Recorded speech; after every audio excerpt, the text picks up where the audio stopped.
This is Curtis coming at you from Aceperhead Studios. Going to talk some football. We'll talk about there looks to be 4 young guns in the AFC East. This preseason, Tua was drafted last year, but really, when you think about it, this is his rookie season.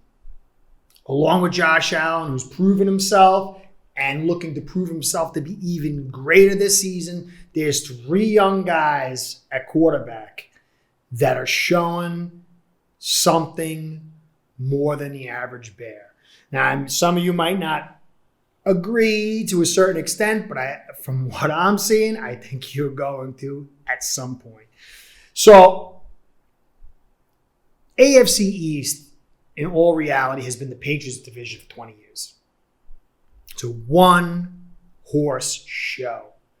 And honestly, I thought with Allen coming in and showing what he showed last year, and my uncertainty around Tua's health, I was like, well, you know what?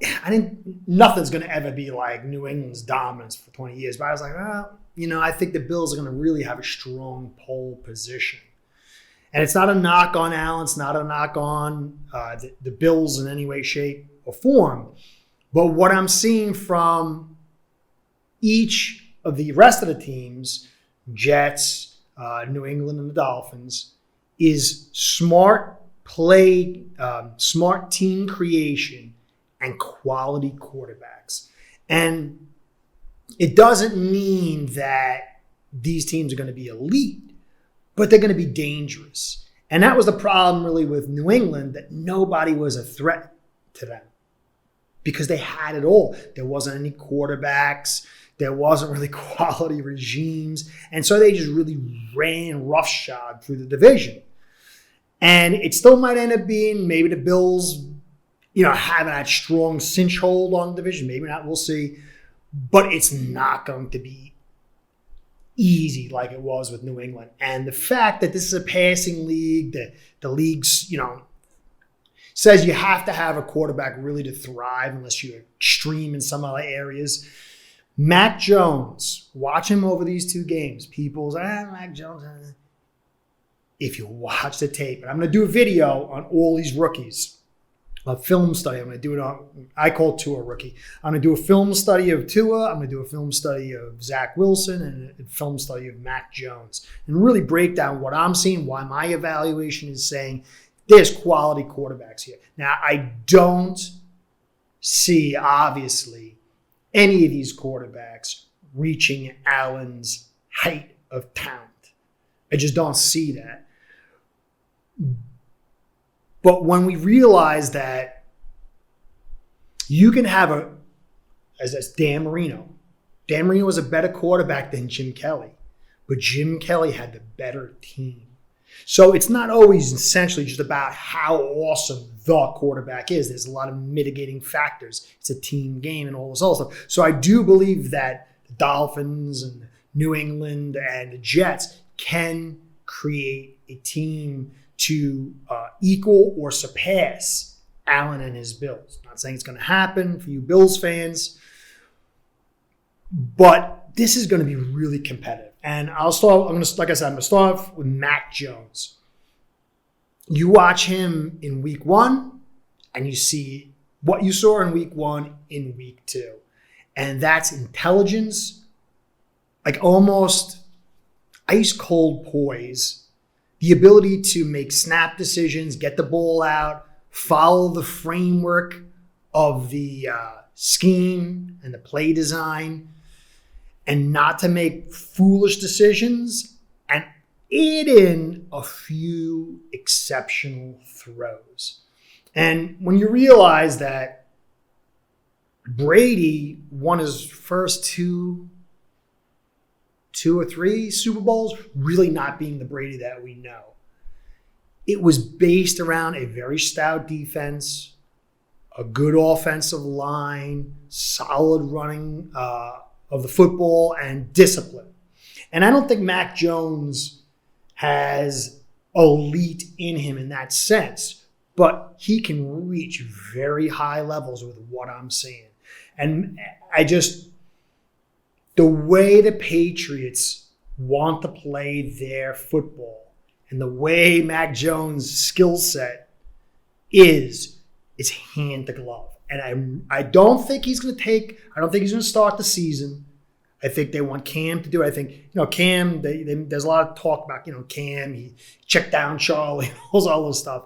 But once he adds that boot in and he starts sacrificing, this is his last stop at starting. So he's going to give everything. And I think Belichick wants to win the season. So I don't think Mac Jones will start this season, but maybe at some point if there's an injury, and certainly next season. But I expect big things from Mac Jones. Mac Jones is going to prove a lot of people wrong.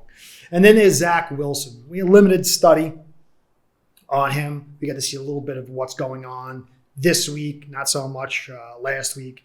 Here's some training reports and stuff like that. And it's still early and everything. But what you see is the Mike Shanahan system of cheap throws, booting him out of the pocket. It's the same way that Shanahan's can just take any quarterback and find some success with him. Zach Wilson, though, is highly mobile and has an amazing arm, and it's accurate. And he seems to make pretty decent reads early goings. Obviously, they're not planning against them. But when you watch that game, there's just a couple of throws there. Like, there's something special here. And I know they worry about his durability and all this other stuff. But again, you could see the offensive line gave him a lot of time. They've invested in that offensive line, and it looks like it's being coached well. They have a stable of running backs and that are able to take the load off Wilson, to give him time to get confidence and develop. And when you add in all those factors, this looks like the best opportunity for the Jets to find a true franchise quarterback in, forever. Darnold never really thrilled me, even in college. I wasn't a big college guy, but when I watched his tape, I was like, okay, all right. In this game, arm talent means a lot. And if you have a very smart coordinator, you can create situations where that arm talent really pays off. And it looks like that's what the Jets are doing. Then is my guy, Tua. He took a beating for a year and a half, 5 surgeries or something like that, and 2020 wasn't good for him. I did long study on it. His body was breaking down. He looked pretty good like first 2 or 3 weeks, and then started struggling seriously. Simple things were like very, very difficult. Mechanics breaking down. We know about the playbook. And obviously, he didn't have great talent around him and all that other stuff. But when it came to week 17 against the Bills, it was disaster.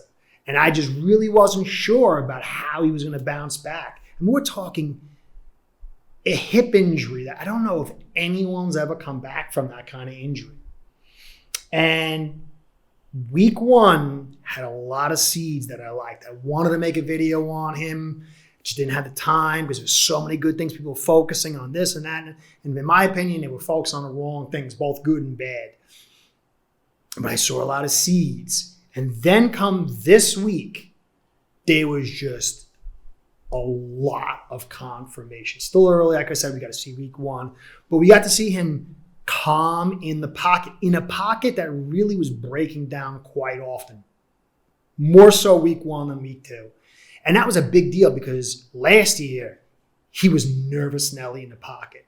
And then he was his mechanics. His mechanics were all over the place. I saw a few breakdowns here and there, but for the most part, that torque on his hips looked different. His entire body looked different. His confidence looked different. His short area movement, his ability to move, get out of trouble, pick up some yards or move the throw was very good. And the velocity on his ball, we haven't seen the outs, but really a strong outlook. But we saw his ability to throw down the middle, short, and it looked so much better. He looked so close to that 2018 Tua, and we're not done. He's not done. He's not done developing.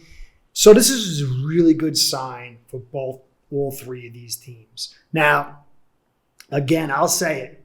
Allen is head and shoulders above him. If you just take the player itself, he's head and shoulders above all of them. Now, they could grow. Tua could become like a combination between Wilson and Breeze and really take it to a whole nother level. It's a possibility. You could get Zach Wilson to be the kind of guy that his arm talent is really close to Allen's. And if he can get more mobile and maybe show more accuracy, because he's ahead as a thrower from where Allen was in year one, then maybe he can rival Allen as well. And then, Mac Jones, I think he, within the framework of his team, by being smart, facilitating the football, he can become like a game manager with the potential to, because there was a couple of throws on it. There was a couple that was so difficult and they were almost completed by Mac Jones. And then there was a couple that were like 25 yards down the field that were just bullets. So I'm not really done confirming Mac Jones' arm talent, but within the framework of a Patriot franchise, he can grow into that kind of player. But still, at the end of the day, for me, Allen with that size, his arm I still think is better than Zach Wilson's. His ability to break tackles, to be mobile, and like you said, year over year growth. Now, if he settles into a year 3, Allen, and that's what you get, that's great. But what if he takes that next step this season and he even goes to another level? So I'm just really, like I said, I'm a fan of Allen. And it's just very hard to see any of these other quarterbacks, but it's still, each one has the possibility. Because I personally believe that you could be a pocket passer in this league and be elite and be great, or you could be a mobile quarterback. Everything is doable if the framework around you and if your talent level in that particular skill set is high enough. So to me, there's 4 really good, 3 potential quarterbacks, 1 real good quarterback. But I, from what I'm seeing, I really believe 4 young guns are going to make this AFC East one of the best divisions in football and one of the most competitive. So this is Curtis. We're all who listen to this, we're AFC East guys. And I want to appreciate all the comments.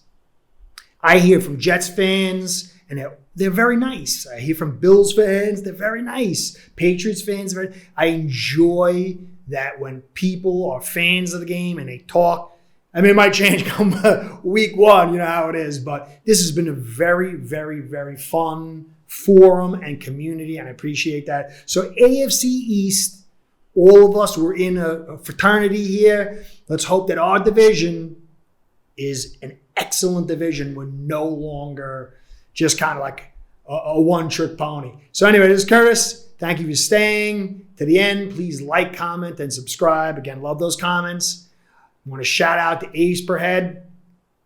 Their world-class software is phenomenal, and it's the best to take advantage of all the action that's going on. They're phenomenal sponsors. They take care of me like you wouldn't believe, and they're just a phenomenal top of the line organization and business.